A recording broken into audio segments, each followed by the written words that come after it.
Buenas tardes, mi nombre es Ignacio López y el día de hoy voy a presentar mi proyecto integrador de Teoría General del Proceso. En este video vamos a contestar una serie de preguntas que nos ayudarán a poder revisar y entender los temas vistos en este módulo. La primera pregunta es: ¿en qué momento del caso jurídico se deben presentar los recursos? Y explicar brevemente cada uno.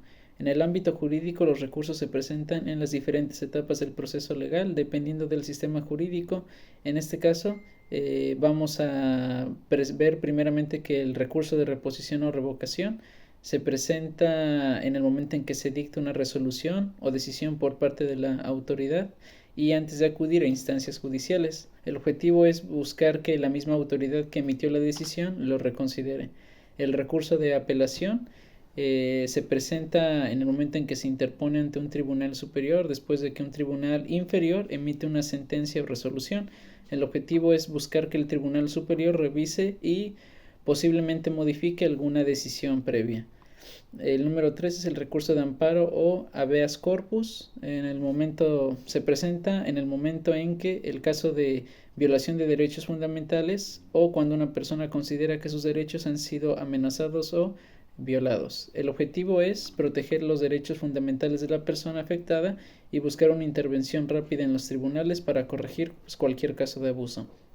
El cuarto es el recurso de casación. Se presenta ante un tribunal de casación o una instancia similar que pueda, después de que se haya dictado una sentencia definitiva, hacer alguna revisión. Pues obviamente el objetivo es revisar y corregir la aplicación de la ley en caso de posibles errores legales. La siguiente pregunta es: menciona 5 funciones de los terceros. Pues en el contexto legal, los terceros pueden desempeñar diversas funciones según su relación con las partes involucradas en el caso.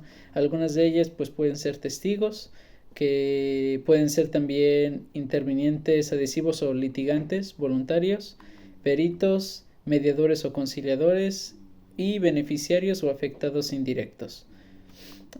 También nos pide el describir cada una de las funciones que se llevan a cabo dentro de un proceso penal. En el caso de los testigos es proporcionar testimonio sobre hechos relevantes durante el caso penal, dar fe y legalidad de lo descrito y pues apoyar algún tipo de sentencia, ¿no? Los intervinientes adhesivos o litigantes, su función es participar de manera activa en el litigio. Aunque no sean las partes originales, buscan unirse al caso porque tienen un interés directo con el resultado.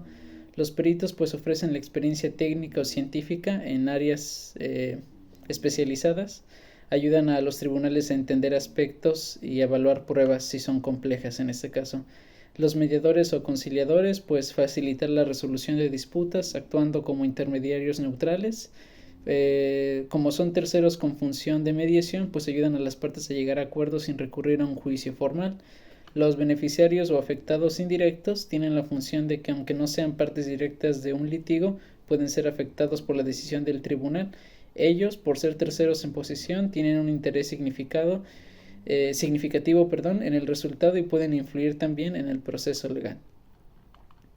La siguiente pregunta es: menciona la principal función de cada uno de los órganos jurisdiccionales del Poder Judicial de la Federación. En el Poder Judicial de la Federación de México, los órganos jurisdiccionales cumplen funciones específicas para administrar la justicia. Algunas de ellas son, por ejemplo, la Suprema Corte de Justicia de la Nación, que su principal función es interpretar la Constitución, resolver conflictos de competencia entre autoridades, conocer amparos directos e indirectos y establecer la jurisprudencia. El Consejo de Jurisdicción Federal principalmente tiene la responsabilidad de administrar, supervisar y disciplinar a los tribunales federales. También participa en la designación y destitución de jueces y magistrados, así como de la carrera judicial. El Tribunal Electoral del Poder Judicial de la Federación tiene como su principal competencia pues la materia electoral. Su principal función también sería el resolver controversias relacionadas con elecciones federales y locales, así como conocer de impugnaciones y dentro del proceso electoral. Los tribunales colegiados de circuito tienen como principal función el conocer de asuntos que no están asignados ni a la SCJN ni a la TEPFJ. Su principal función es resolver los juicios de amparo directo e indirecto en materia civil, penal, administrativa, laboral y agrarias, entre otras. Y los juzgados de distrito, que pues son la primera instancia de un ámbito federal, tienen la función de conocer y resolver los juicios de amparo, así como de los casos que les son asignados en materia penal, civil, administrativa, laboral, agraria, etc. La siguiente pregunta es, explica brevemente las etapas del proceso penal. Pues está la denuncia, que pues es la investigación penal, comienza con una denuncia que puede ser anónima, que presenta la víctima, que informa a las autoridades sobre la posible comisión de un delito. Después está la investigación preliminar, que es cuando las autoridades empiezan el caso, recopilar las pruebas, realizar interrogatorios, recabar la evidencia física, obtener declaraciones de testigos, etc. La aprehensión o citación, que es la detención o notificación, depende del caso. Si hay pruebas suficientes, se emite una orden de aprehensión, y si el presunto es detenido, pues alternativamente también, en el caso de la citación, se puede emitir una citación para que comparezca voluntariamente ante las autoridades. La primera comparecencia ante el juez es para informar sobre los cargos que se le acusan al acusado. Se le informa también o se le notifica de sus derechos y se determina si permanecerá en detención preventiva. La audiencia inicial es donde se presentan los cargos, se formalizan también las pruebas, se decide cómo se procederá el caso, si a juicio se cerrará, y también se pueden discutir las medidas cautelares. La investigación complementaria, está la ampliación de pruebas. Si es necesario, se permite una fase adicional de investigación para recopilar las pruebas pues existentes. También está aclarar algunos aspectos del caso. El siguiente punto es la auto de vinculación o proceso de libertad. El juez determina si hay elementos suficientes para vincular al acusado dentro de un proceso o, en su defecto, decretar su libertad, y se fijan algunas medidas cautelares pertinentes.